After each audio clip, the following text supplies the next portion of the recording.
Hello everyone, today we are checking out the TCL 34-inch 34R83Q. It's an ultrawide monitor, gaming monitor that has a lot going on for it, but a few annoying issues as well. So if you're thinking about picking it up, stick around and let's break down the best things about it and two things that's a showstopper for me, but it could be okay for you. And I will be sharing some of my personal thoughts on ultrawide versus 4K and curved screens, and some quirks that I've noticed.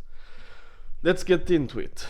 So first of all, the design of this monitor is really nice.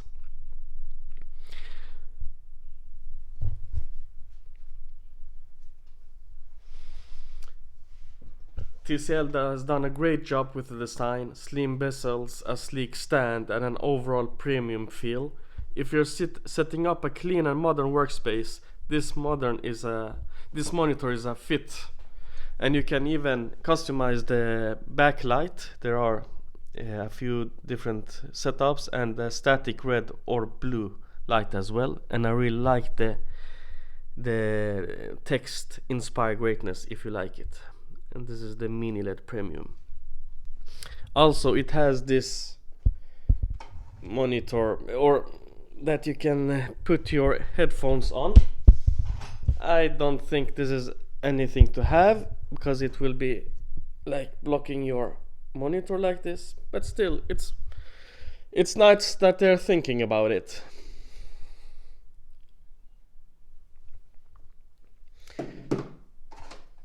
Yeah. The second thing is the colors are amazing. I mean, look at them. I'm comparing this to my MacBook Pro, and if you look at, it's a bright day today with a lot of sun and I'm sitting in a glassy room, but the colors are almost identical. It's deep blacks, it's color accurate. This is out of the box. I haven't set up anything at all basically. So the colors are amazing and the mini LED is doing a fantastic job with this. So in terms of gaming, video creating and everything, it's great. Keep in mind though, this is a VA panel, which means this is a slight quirk. Since the monitor is so big, at some spots you can see that the colors get a bit washed out.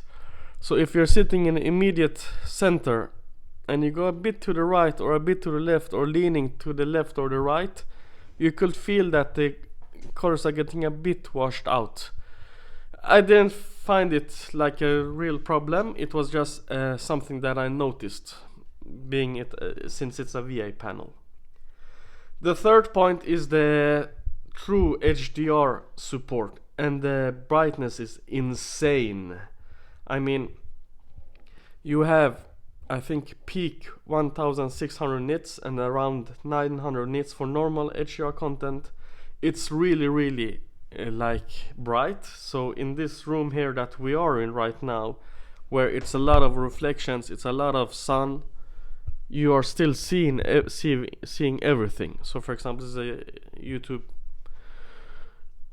something that I'll just showcase everything with, and you can see the colors. It's like wow.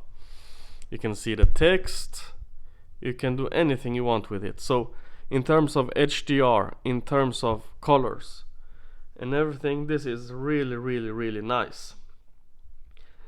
And the fourth and final good thing, like really good thing with this monitor, I'm trying to show the washing out of the colors a bit here. The fourth point is the high refresh rate. It has 170 Hz and it's crazy smooth. Even me, since I'm sitting on Mac, there's a lot of animations around when you go like this or like that, and everything is super smooth. I didn't think this would be an issue. Like, I thought that 60 Hz is perfectly fine for me, that when I'm coding and stuff. But now that I've gotten used to a higher refresh rate, it's like, if you're buying a monitor today, go with a high refresh rate. So these are the 4 points that are really good with the monitor: the design, the colors, the brightness and the HDR support, and the high refresh rate. It's really nice. When it comes to the bad, well, there are 2 things that are bad, and it's like a showstopper for me. The first of them is I'm sitting on a MacBook Pro, and I have problems with wake up issues. Like, it doesn't wake up when the computer is in sleep and the monitor is in standby. Like 8 times out of 10, when I start the computer and I press my login password and log in, it will not wake up the computer or the monitor, excuse me. So the monitor stays in sleep mode, and I have to, and even sometimes when I take out the USB cable and turn it in, it doesn't help. So I need to press here to turn it off and turn it on again. This is really bad. I noticed that decreasing from 170 Hz to 144 Hz in frame rate, in the refresh rate, helped a bit. So it's a bit more stable, but still, 7 or 8 times out of 10, it doesn't wake up. And I'm like, I think that you should be able to do that, and this is after 3 weeks of testing.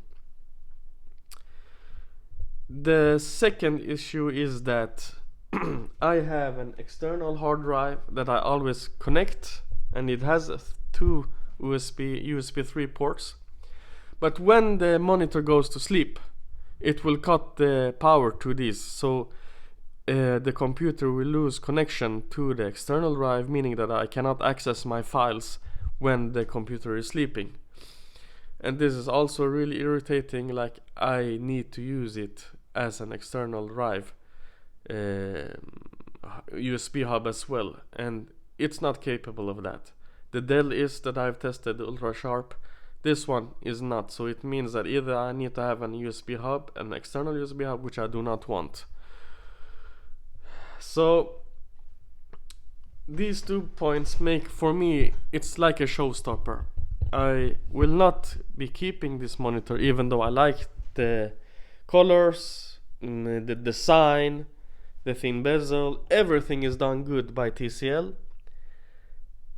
Apart from this, the wake up issue and the cutting the external drive. A couple of personal thoughts. When it comes to 34-inch 4K versus 34-inch ultra-wide, this is 1440p, this monitor, there's a lot to say. I've tested both. I've tested the Dell Ultra Sharp 4K 32-inch, and now I've tested this one. And the difference is basically, if you have the 32-inch, it will be a bit higher, like this amount higher, but this amount smaller instead. So it goes like this. And I came to think I like both of them, but I slightly prefer the 4K. The reason being that, for example, when you're coding, you have a bit more extra lines to the top, going to the bottom instead of the width, and you don't need to turn your head as much with it.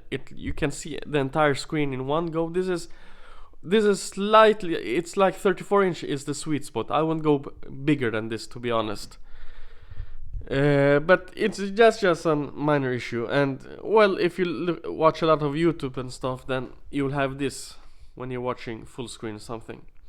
Not for gaming, but I basically don't game, and I don't watch so much YouTube neither. It's mostly I use it for coding, and for coding it's really nice.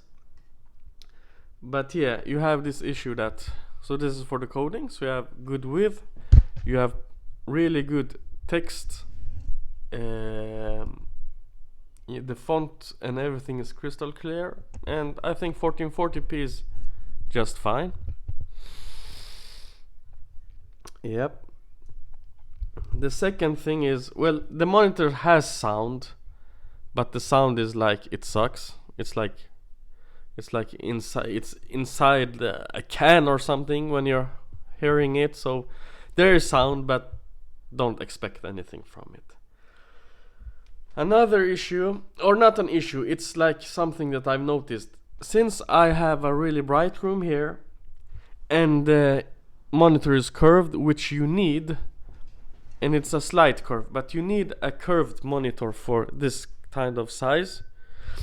What happens is that there's always reflections on the screen, even though it's being really bright. But like, I cannot position myself in some way so I don't have any reflections, because if there are not reflections here, there will be reflections here, or reflections here. So that's another reason that I'd prefer a flat screen, but then a 32 inch would be the best, because larger than that you wouldn't be needing a curved one. So if you're getting the 34 inch, get a curved one, but keep in mind that in a bright room like I'm sitting right now, there will be always angles of reflections.